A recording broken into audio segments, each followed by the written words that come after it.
something which historians wouldn't normally do, because I talk about the consequences of the 2015 refugee crisis. This is, of course, something that, from a historical point of view, you couldn't really analyze very well because you don't have the archive access. But as I said, the material for this comes from the network, and I think it is interesting for historians also to reflect on these issues, because it can put into question how historians approach the process of European integration. This is one of my hypotheses, that this crisis reveals a false rhetoric in the historiography of European integration, and I think that is quite important.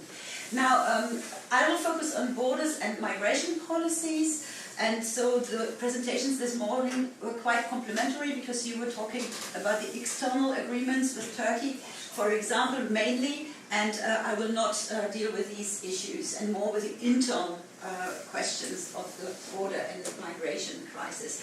Now, as I said before, the 2015 migration crisis has actually questioned this idea of a Europe without borders, which is an idea linked, I will come back to this, with the idea of European integration as it was put in place after 1945. In order to explain this and the consequences for the border and migration policies, I would like to talk about three points. The first point is, well, what is that Europe without borders for the Europeans or for the EU? What is the effect of the migration crisis on this concept and on the concept on the border policies? And then what is the effect of the migration crisis on the migration policies? Whereas the third point, of course, is a huge subject which I could only touch upon briefly, and which would have to be developed much more, because it is a national issue, and you would have to actually deal with all the 28 or soon 27 member states and their policies in order to really grasp the effect of this. And now, in the history of European integration, the border has been identified as a scar of history, something which has to be healed, a symbol also of separation, and for the European economic community, mainly an economic obstacle.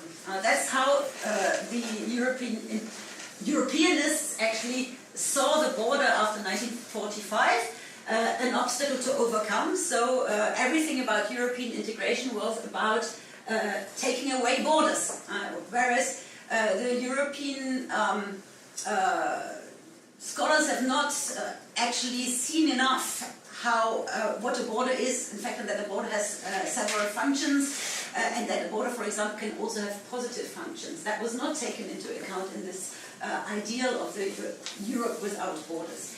Now, the first and foremost objective of the European Economic Community, set up in 1957, was no trade barriers, and so to increase mobility. So a Europe without trade barriers, which was for them the basis or the necessary condition in order to get economic growth and prosperity in Europe. So this is the basis. It starts actually in 1950 with a European coal and steel community, the famous Schuman Plan, which he announced and which put forward this idea of taking away borders, economic borders. When the EEC was founded in 1957, the idea of taking away economic borders went even a bit further, because the Treaty of Rome contains the element of a common market, which means that you have internally no economic borders, and externally you put into place a common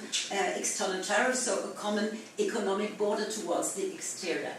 The idea is, of course, to have a free circulation of goods, and therefore to foster also the economic development, which in the 1950s was becoming really well in the European community, but in some states, mainly Germany, for example, better than in others. This was the whole idea of the economic borderless Europe. It became then, I make a big jump in the history, but with my favorite president of the European Commission, Jacques Delors, when he became president of the European Commission, his idea was to create a single European market, which included more than just the trade barriers to put away. His main objective was actually the European monetary union, so it was about monetary barriers, and there were the so-called four freedoms. It was free circulation of goods, that was already accomplished, but also services, capital, and people. And people in an economic sense of people. So we are not talking about migrants in an economic sense, that the free circulation of people in order to move around freely in the European community, in order to study, to find a job, to establish themselves, and to work without having any discrimination. That's the idea of the single European market, which also has an effect on migration, because once the migrants, for example, come into the European community, and if you have a borderless Europe, that means they normally should have the right to circulate also freely within that European community. These rights have been largely restricted also after 2015 as one of the consequences, but theoretically this space is a space for everybody, not only for EC citizens. If one country accepts a migrant, then they should also be able to move freely throughout the European community. The free circulation of people in a citizen way of thinking means that you can cross the border without showing your passport. So it's not the economic interpretation of the free borders, but it's an idea that the people can circulate without having to show any identity papers, no control of your identity. It means you have a common European citizenship. And this is also in relation the migration crisis very important, because it means that normally within the so-called Schengen area, I'll come back to that, you don't have any border controls. And so this puts a question mark to security issues, and once somebody comes into the European Union or the Schengen area, then you have no means normally to establish systematic controls at the national borders. But that's not the single European market, but that's in fact the Schengen Agreement.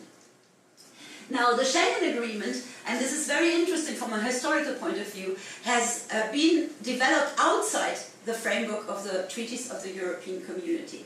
It was first initiated by 5 member states, Benelux, France and Germany, in 1985, and it took them 10 years to implement that agreement between them. So their idea, this was, in fact, they had the idea to put into place the Schengen Agreement in order to improve the implementation of the single European market.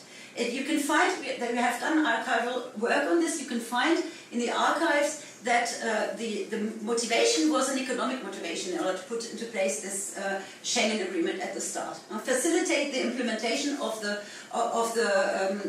single European market, but it meant that there were no more personality or passport security checks.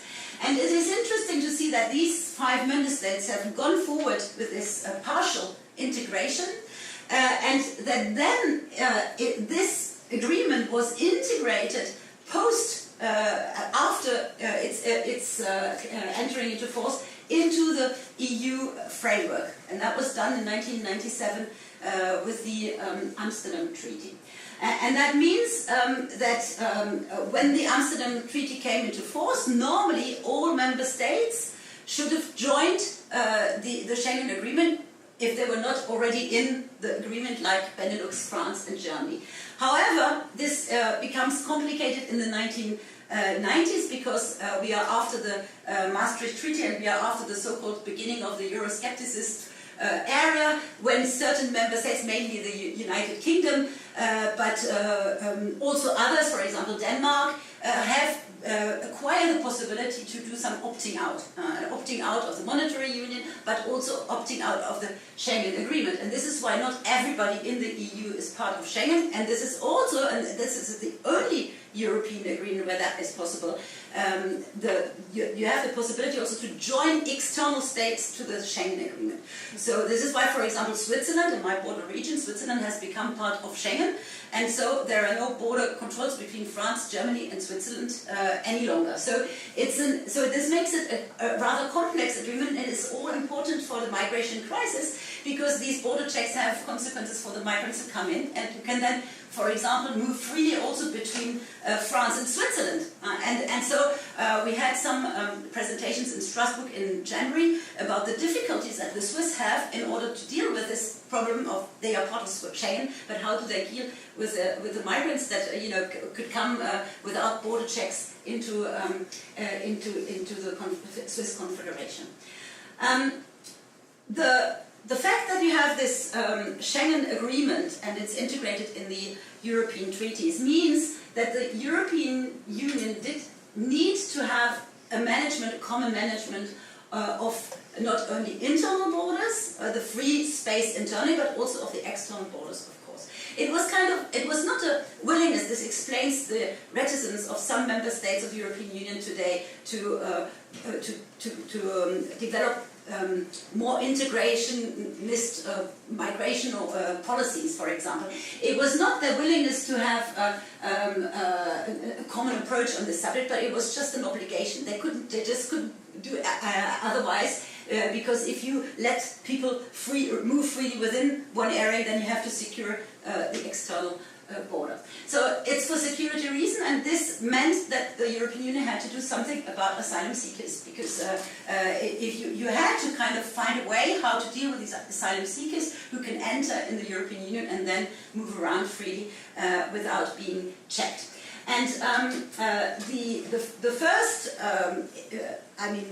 basis for these external border management, you can find it actually already in the Maastricht Treaty in 1992. It's the so-called, the third pillar on internal cooperation, police and judicial cooperation.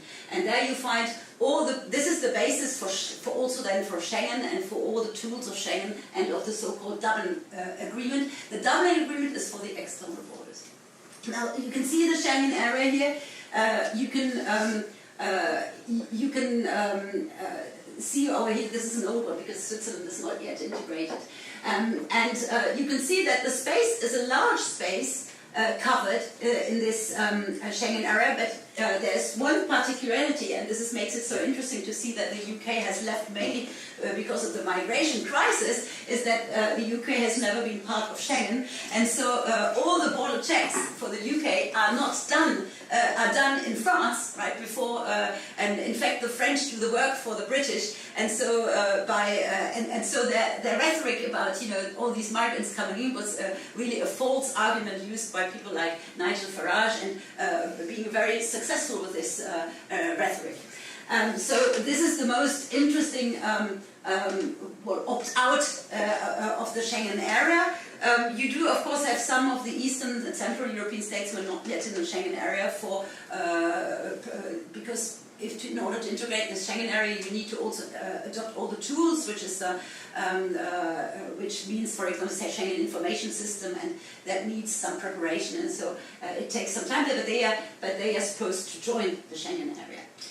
Now, the tools of Schengen are 1998 Europol. This is the police force of the European Union, Eurojust. This is the legal cooperation. And where you also have, for example, I don't know, this in English, the mandat d'arrêt européen, the European warrant, which allows for a criminal to be picked up wherever he moves around in the European Union. And you have the so-called Schengen information system. And when I heard your talk about the cooperation for exchange of information, I think this is also a weak element of the whole Schengen functioning, because it doesn't really work very well. The national states are still very reluctant to give information, to put the information freely into the Schengen information system. What we have to say, though, when we talk about migration crisis, is that there is no direct link with the migration policies. This is to deal with the internal free space of borders. The migration just comes into it because the migrant comes into that space. And so that's because sometimes it's completely mixed up in the heads of people. They think that migration is only linked to Schengen. No, Schengen normally is not linked to migration. It's just if you put back border controls in place, then you have a problem with the Schengen agreement. For the management of the external borders, you have the Dublin Agreement, but you also have since 2004 the Frontex force, which is the agency which is financed by the EU, but there has been, I think they have just adopted a reform of Frontex to give it a little bit more means, financial means, because it needs a lot of means in order to be efficient, because this is surveying especially maritime borders. So it's financed by the member states of the European Union, but not on an obligatory basis. It's a free will participation, and it's supposed to be a shared responsibility. But in fact, Frontex has been mainly been a burden for those countries who are confronted with the sea migration, Greece, Italy, for example, and it has not been sufficient. So the Italians, for example, had to complement Frontex forces with their own maritime operations in order to protect the sea border. And this is probably also one of the reasons why we have the migration crisis, is because this tool is not sufficiently developed. The Dublin Convention has been adopted the first. We are now at the negotiation of the fourth Dublin regulation. The Dublin regulation was first adopted in 1990, and there are some non-member states who apply also the Dublin regulation. So this means that sometimes the European external border is shifted in order to deal with the problem of asylum seekers. This is mainly the case, for example, for some microstates which find themselves on the territory of the European Union and are so small, so they join the Dublin Conventions in order to because they're right in the middle of the territory of the European Union. This Dublin Agreement came into force in 1997. At the same point when the Schengen Agreement was integrated into the treaties. And this is but you have already mentioned how it works. It means, in principle, that the first country entry principle is stated in that Dublin Convention, meaning that when an asylum seeker arrives at a border of the European Union, it's the country where he arrives that you have to deal with that asylum seeker. And this, it seems logical, but at the same time it's very unfair, in the sense that it puts, of course, there again the burden on the external states, of those where points of entry where the asylum seekers actually arrive. This also has not a direct link with migration policies, and I always like to emphasize it because the migration policies then are national competences. It's just the management of the external border. You have to deal with the asylum seeker at the external border, but once the asylum seeker comes into the European Union, then how you deal with the asylum seeker or with the migrant is actually something that depends on the national policies, and this means that some member states have very favorable conditions for migrants, asylum seekers, and some do have very unfavorable conditions. And the migrants know, and the asylum seekers know very well where to go to find the beneficial situation for them. If I come now to my second point, meaning the migration crisis, I would like to emphasize the fact that the crisis, everybody would in the media talk about the 2015 migration crisis. This, of course, was a peak. It's true, the peak was caused by our Chancellor Angela Merkel, who said, "Wir schaffen das," and caused an enormous inflow of asylum seekers in 2015. But in fact, the pressure of migration on the European Union considerably increased already after the Arab Spring in 2010. That was kind of one of the main factors. And so the problem already existed before 2015. You can see here the inflow, of course, from this area here into where the Arab Spring was, into the European Union. And the problem is that 2010 to 2015, this migration pressure was completely ignored by the European Union. There was no debate on how to deal with it, and so I would say that 2015, the migration crisis, was already a consequence of this non-dealing on a European level with the migration crisis, rather than the beginning of the crisis. You have, of course, two types of inflow of refugee and migrant seekers into the EU, the irregular and the regular ones. And the problem, of course, is always the irregular ones. And if you look at the problems of irregular immigration, Spain has been, through Jill Birte, been concerned by this subject for years and years. And also, of course, in Italy, for example, via Lampedusa. So you have this phenomenon of illegal migrants, which has been something in the air since the 2000s, and you could actually literally see it at the shores of between the United Kingdom and France, in the so-called jungle of Calais, where all the illegal migrants arrive because they want to go into the United Kingdom, and they camp there, and they are illegal, they are not even allowed to be there. The French authorities decided in the end to take away this camp. But then they put up their tents elsewhere. I mean,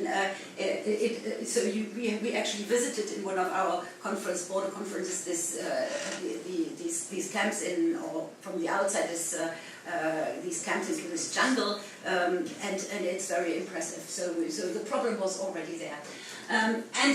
Of course, it creates a huge humanitarian disaster. Nobody talks about, even now, after the migration crisis. The humanitarian effect of that crisis is completely estimated and not talked about. The dead bodies on the shores of Italy, which cannot be buried because they officially don't exist. The deaths in the sea. Now you talk more about that aspect of the problem. The jungle in Calais. These human rights questions are not dealt with at all. I mean, you have two possible organizations which could deal with these problems. The Human Rights Court in Strasbourg does deal, but only with individual complaints. And then you have the Charter of Human Rights of the European Union, but it has no, as you said, the monitoring is completely, you said about the monitoring is completely missing. You have no technique to make sure that people who have been violated in their human rights can address the EU in order to get repayment for their suffering. And so this is it means that the migration crisis is for the European Union also an ethical crisis, a crisis of values, because you start adopting values for your own, put forward values for your own citizens inside the European Union, but when it comes to the migrants, they don't even exist, they do not have the same rights, and that's just not possible. But nobody really actually talks about it because I think they don't know how to solve this problem. The problem of the tools to deal with the crisis is that the Frontex mission were not sufficient, so they have to be complemented by other. You have Poseidon, Triton, Mare Nostrum in the different areas where the migrants come in over the sea. And but of course the burden, the financial cost, and the management is dealt with then by the states who put them into place. Italy, mainly Italy, but also Spain. Some Spain missions as well. And this explains. I mean, if you take Italy, can explain also how the Italians become fed up with this situation in the end, and this idea that they have to pay for on their own. Nobody else pays for the problem of the migrants, and that they then become voters of the extreme right or extreme left-wing political parties which brought the current Italian government into power.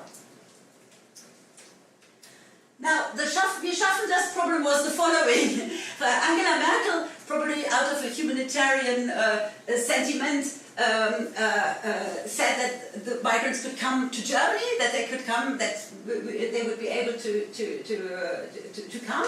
And so this meant that it was done in a humanitarian objective, but it actually posed a big problem for all the EU treaties. Because it literally suspended the Dublin Treaty, because what the Hungarians did at the time, that they opened the borders, and so all migrants were no longer dealt with or stopped at the external state. They were flowing in, and then via Austria arrived in Bavaria.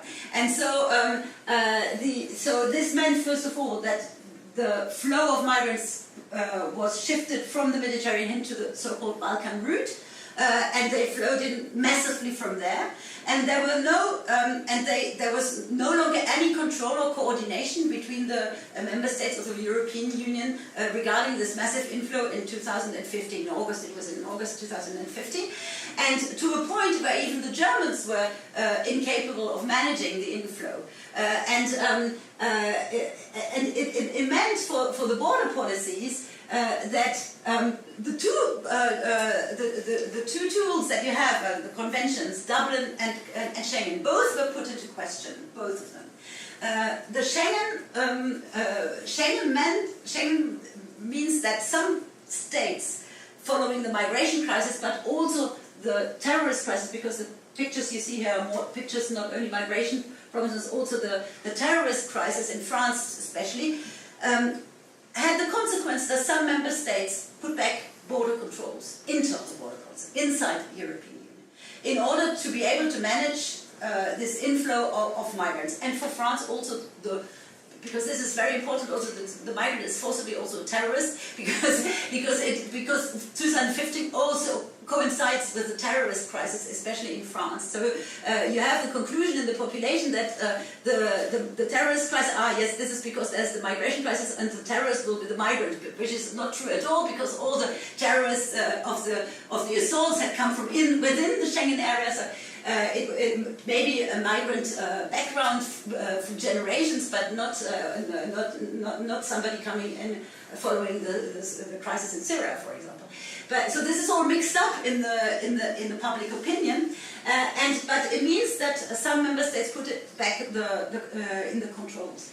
And yeah, I just wanted to put an emphasis on this terrorist crisis at the same time, because for the French, for example, the migration crisis is not at all talked about a lot. They focus mainly on the problem of the terrorist crisis. And the French have been very careful not to put an emphasis on the migrant crisis, but their policy was keep quiet and take as little migrants as you can. That was their policy with regard to migrant crisis. So there were the member states of the European Union who openly refused to take migrants, but France didn't do so. But they kept quiet, but they didn't increase the acceptance of migrants. They were occupied with the terrorist crisis, but the effect was the same. They put back the border controls. The frequent border controls since 2000 not as such a problem, because the Schengen Agreement allows for temporary putting back into place of border controls if there is an exceptional situation. So you are allowed within the Schengen Agreement to put back the border controls, but only temporarily. And the question is, how long is temporarily? And for the French, temporarily means just up until now. So that's, since 2015. This is pushing the temporality a little bit far, and it means that that puts a question mark then to the Schengen Agreement. What does it mean, exceptional situations, and to put back the border controls? They, for example, in Austria, they put back border controls to stop the flow of migrants, but they, what the Austrians sometimes did, and also the Bavarians, actually they did that in agreement with each other, they put back the controls and then lifted them again and then put them back. So they have not violated the Schengen Agreement, but in a sense it was also a response which goes against the spirit of the Schengen Agreement, which is open borders. So what it shows, this response, is that we have a partial suspension of the Schengen Agreement. This is not putting to question the agreement as such, but it shows a lack of a European response. I mean, some member states put back border controls, others don't. And they do it in function of their own national interest or of their own political aims. For example, French authorities put back the border controls in order to show that they are capable of dealing with a terrorist crisis. They know very well, if you go to Strasbourg and Kiel, I like always to mention this, is you have 4 bridges between Strasbourg and Kiel. And if you close the bridge, the car bridge, you can just imagine yourself in your head the terrorists coming over on the pedestrian bridge and saying hello, because you don't. If you just control one bridge, you don't. You can't actually efficiently control. Put back the border controls, because you don't have the manpower to do it, and you don't have you don't even have the technology to do it. You can't. I mean, you can't do it systematically anyway. So in fact, this measure was purely political. But it was very efficient, because in the hands of the people of Strasbourg, suddenly the bad guys definitely came from Germany. And this has also historical consequences, because it was not only the bad terrorist who might be a migrant, but also the bad German who used to be bad in history and maybe becomes bad again now. So this is what we call the ressentiment. All this is spurred off with this border control put into place. And the fact that it's not efficient, you can see that best between Sweden and Denmark. They put back border controls following the migration crisis. And they have so many cross-border workers that after 3 weeks they had to abandon that policy, because the cross-border workers just couldn't get it to work. It was completely disrupting the labor market, and so they couldn't keep it up. And what it does, so after the migration crisis, the Schengen rules were renegotiated. They have still not come to a conclusion of this renegotiation of the Schengen Agreement. They don't really know how to resolve this problem. How long and why, and under which circumstances, and how can you put back border controls. And but it has also questioned this idea of Europe without borders. And this is really worrying me as a convinced European, is that the consequence was to say, especially for the political parties who are Eurosceptical, because of all this, your European project doesn't work. It's the fault of European integration. The whole EU doesn't function. And the best example is, of course, Brexit for this. And so the migration crisis has caused a lot of internal problems for the Europeans, which are in relation with the migrants. But the migrant is not even the only issue of this, because if I just talked about the cross-border workers, they're not forcibly migrants. So it's this migration crisis has questioned the whole idea of this borderless Europe inside the European Union. And what are now the consequences for the asylum and migration policies? Well, the 2015 crisis has definitely suspended the Dublin Agreement, it started actually not with the Hungarians but with the Czech Republic first suspended it. And this means that this principle, first entry principle, was not necessarily no longer respected.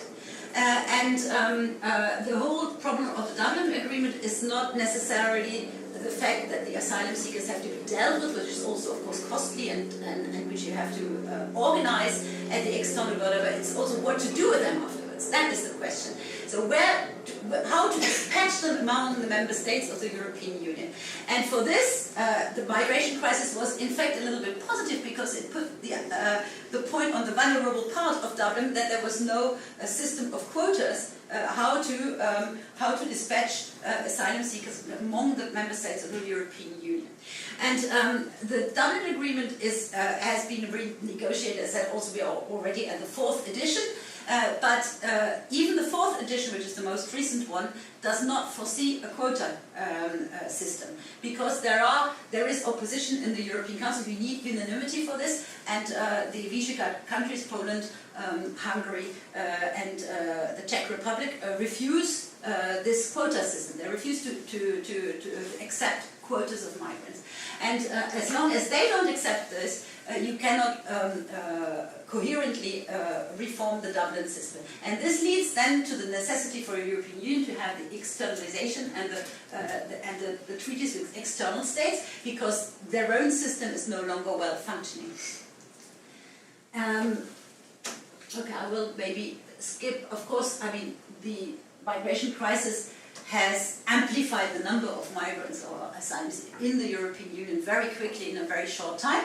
This has also put a lot of pressure on the member states then, once the migrants come in, how to deal with them, because you have to let them come in via the borders, but once they arrive in the countries, then you have to also see how to integrate them, how to deal with them, how to do all the procedures of seeing whether they can get a status of refugee status, whether they are allowed, whether they have to be lodged, they have to be fed. So all these practical issues, which are very important. This was, of course, a huge problem for Germany, where a lot of migrants, and for Sweden also, the countries which let in most of the migrants. And when with all these refugee seekers coming in, we had I have observed throughout all our contributions in our network with Emmanuel, 3 types of reactions. I've called this the welcoming countries. This is frequently used. Welcoming countries, as an example, Germany or Sweden. Especially Germany, of course, who say, okay, we accept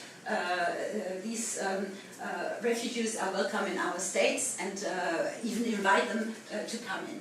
Then we have the so-called, I call them the status quo countries, which do not advocate that they will take in more migrants, but which keep their policies, their usual policy in place. They don't have a negative answer. I would put Austria a little bit aside in the UK in the sense that their migration policies have not changed, but in Austria, for example, they have put back the border controls, the Schengen, and the new government, or which has already fallen again, of Kurz, has of course tried to then, once he was in place, influence migrant policies in order to give less beneficial conditions for migrants. So they are Austria is not so much status quo any longer. The UK is probably status quo. As I said, they were never concerned by the Schengen space anyhow, but they used this migrant issue as a strong point for the Brexit. And so this has probably also caused some change of mind of the population, of the British population, with regard to this issue. And then the refusal countries, and this is quite surprising, are in fact countries like Hungary, Bulgaria, Poland, who actually said no, but openly said it, we don't want any migrants. And their argument for this, or we want their argument is actually based on values, or on national identity values. They say we don't. These migrants are not Christian, for example. They say they don't. They are Muslims, and therefore we don't want them. We don't want any Muslims in our state. So they actually do say it openly, and so they base this on a kind of identity. And this is, of course, very, very criticisable, because it's just, this doesn't go together with the idea of the European Union, that you are unified in diversity. It's just a complete violation of that principle. When you say we don't want you because you are Muslims, I mean, this is not a possibility. But they openly say it, and they refuse, therefore, the quotas, and they refuse the countries, and they come from the Eastern, the ex-communist bloc. And you can then, this is a whole research strand you can start on why do these countries especially refuse it. And I have my idea on this, thinking that these countries have been pushed into this European integration process very quickly. They have had 40 years of a communist rule where you did not have a lot of exchange with other populations. The borders were very close, even within the so-called communist brother states. And I think they are just not used to this idea of European integration. They wanted to quickly get into the European Union for economic reasons, and so they end up, maybe this is one explanation, but it has to be tested, of course. The welcoming countries, what is, like Germany or Sweden, what is really worrying about them is that following the inflow of the migrants, they finish by adopting more restrictive migration policies for the financial support, for because for two reasons. Because first of all, it's a financial pressure, of course, and secondly, the population in these states, including Germany, is not always as welcoming as the politicians, and so they quickly get a problem in their country, and so they end up restricting the benefits in order to avoid more refugees to come in, and also to show the population, hey, we are not so favorable towards migrants, because the governments always have to be re-elected. And the status quo countries, they have more reacted in the sense of what I've already demonstrated, putting back border controls in order to avoid an inflow, a supplementary inflow of migrants, which they did not want and did not agree to. But they do not, they have so far, apart from maybe Austria, not really changed their migration policies, because they have not accepted so many new migrants into their countries. And well, I think I wanted to make a point about the UK, because 2016 is just 1 year after, or not even a year after, when the Brexit campaign starts.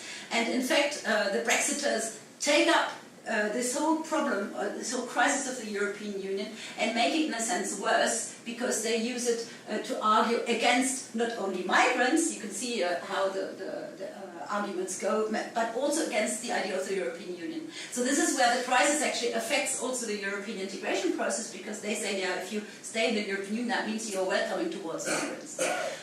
The refusal countries, and this is really horrible, in the sense they put up new fences and walls. Yeah, they built, actually, they have constructed these countries have constructed fences and walls against the entry of migrants. And I remember one of our Hungarian colleagues who was responsible for cross-border population saying, this is really sad, we were the first in Hungary to open the Iron Curtain in 1989. And we are the first ones to put back these fences following the migrant crisis for a different reason, but still you can see the reaction is not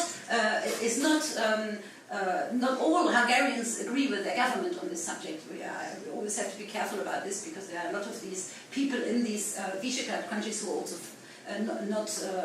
don't agree with the policies of their governments. Now, concerning the legislations at stake, Schengen and Dublin,